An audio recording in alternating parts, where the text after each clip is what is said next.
Hey, what's up, everybody? It's your friend Bats, aka Jared.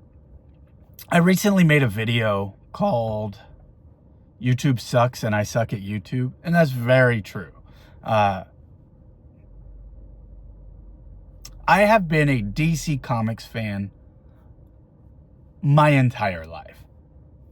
If it's a DC property, I'm going to check it out. In most DC properties look cool to me. Even, like,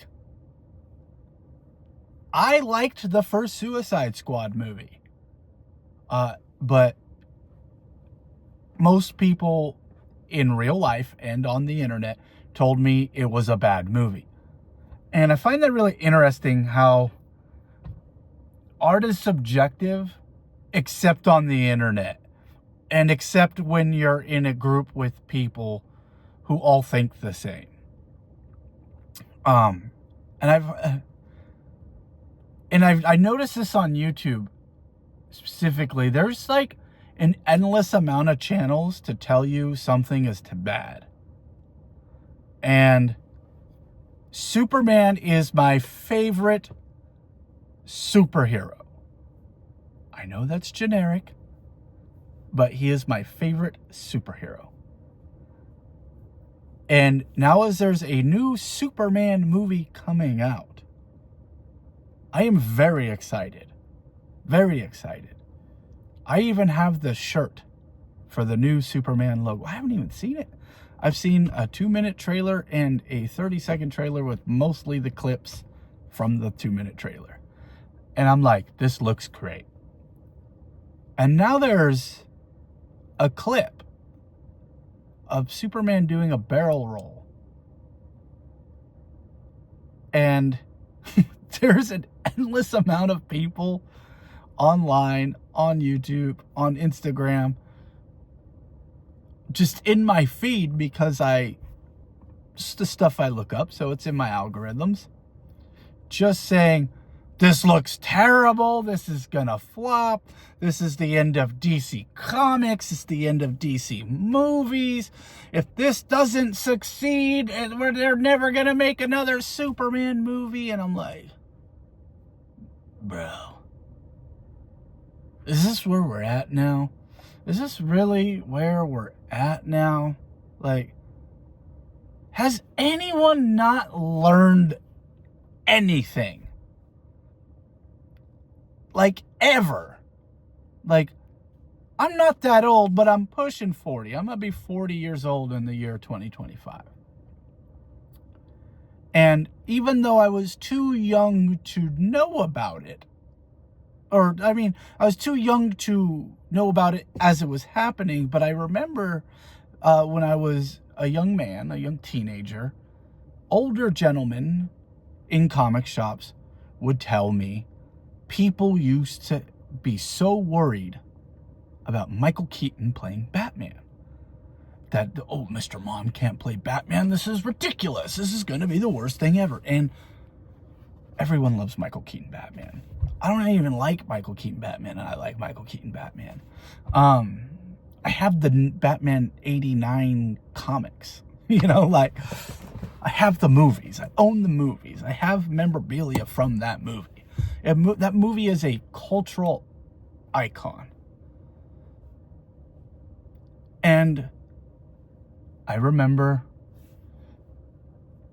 in 2007, 6, somewhere around there, 6, they announced that Heath Ledger was going to play the Joker. And they're like, oh no, the gay cowboy can't play the Joker. This is going to be terrible. Knight's Tale, it's going to be terrible. It's a terrible choice. They should have picked Crispin Glover. They didn't pick Crispin Glover. They went with Heath Ledger, and Heath Ledger was the greatest, arguably the greatest Joker on screen. One of the greatest, like probably top 10 villains on film in general. I remember in 2014, they casted Ben Affleck as Batman. Ben Affleck can't be Batman. He's freaking this from the Kevin Smith movies. He can't be this. He can't do blah, blah, blah. Freaking Chasing Amy can't be that, freaking, shot. And that was the same thing. Now it's 2025. We have a new Superman movie coming out. And this guy's not good enough to play Superman. He's got blah, blah, blah. His face looks weird in this one weird angle of the shot. It's going to be terrible. And I'm like, bro, can we just shut up? Can we just can we just wait for the movie to come out? And then even then, can we give it some time?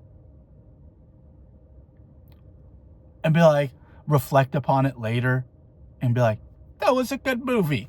Why is even remember just a few years ago when Robert Pattinson was casted and people are still going, oh, it's freaking Twilight Batman. But there's also a strong amount of people saying the Batman, Matt Reeves' Batman is arguably one of the best Batman movies ever made.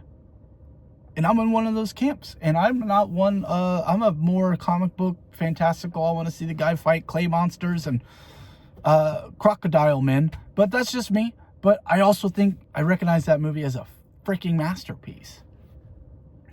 Every time I watch it, it gets more interesting. I find little new things about it every time.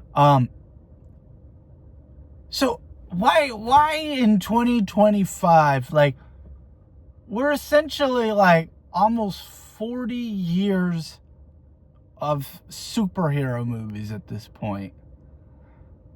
Worrying about the movie, saying it's going to be terrible before it even comes out. I don't understand it. I really don't. As not just a comic book fan, but as someone who really enjoys movies, why can't we just let movies be a movie? Why does it have to become part of our identity of opinions, just constantly spout? And if anyone is remotely talks about it, we need to bombard people with this regurgitated information. It's very confusing to me. I have Adam West tattooed on me. And I've had people get really mad at me because I say Adam West's my favorite Batman. And they're like, no, Christian Bale. Blah, blah, blah, blah, blah. I'm like, awesome. I'm glad you like Christian Bale. I like Christian Bale too. But my favorite, if I had to pick a favorite, is clearly Adam West because I got him tattooed on me. Why, if anyone can answer any of these questions, please answer them for me in the comments down below. There, I did my YouTube thing. I'm just very confused by it. Why are we still doing this? Is it just all clicks? Is it all just clicks? Can't a movie just be a movie? Can a superhero just be a superhero? Can it just, someone's adaptation just be an adaptation? I don't know. I don't even know how... I just wanted to get this off my chest is what it is. I've been thinking about it a lot lately. I go on YouTube and a lot of channels that I used to watch are just so excited for Superman to fail. And I'm like, what the frick is happening? Why do we want this stuff to suck? So the YouTubers can get clicks and be like, haha, I told you so. I'm the smarty pants. Can't we just enjoy movies and just enjoy superheroes and superhero movies? I don't like every superhero movie, and I can tell you things I don't like about superhero movies. I can even tell you things I don't like about movies that I like. But I don't want it to fail. As someone who enjoys movies, who goes to the movies often, I just saw Nosferatu, and that movie grossed me out. But as a movie goer, I'm like, that was a very well made movie. everything about that movie was well made. Will I ever watch it again? No. Did I like it? I liked everything but being grossed out. You know, like cinematography, makeup, music, acting, like even the story, even though it was gross, like I was like, it's a well-made story. Like everything about it was well made. I just thought it was gross, and it made me feel unsettled, and I guess that's the point of the movie. But like, I don't want it to fail. I don't like. Why is movies failing a trend now? And you know, why do we want it to fail, and why do we want to be like, haha, I was smart enough to tell you it was gonna suck before I saw it? Let's just enjoy movies again? Can we get back to that? Like, and if something doesn't even remotely look interesting to you, can we just not talk about it? Like, I'm like, oh, they're making a new Spider-Man cartoon? I watched it and I was like, yeah, that's not for me. I'm not going to make 30 videos about how terrible it looks and how woke and dumb and what's that? What is the point of that? I guess Zach, your boy Zach from Comics Matter is right. They just don't want to get a real job. I guess that's it. That's it. Like, channels I used to like and used to follow and people I used to trust. Like, people I know in person, too, are just like political activists now. And they're like not even comic book fans. They're not even movie goers or movie enjoyers anymore. They're just audience captured, I guess. It just sucks. I don't know where I'm going with this. I just want to get this off my chest. I'm just bummed out thinking about it. So I'm out of here. So I suck at YouTube and YouTube sucks still. See you later.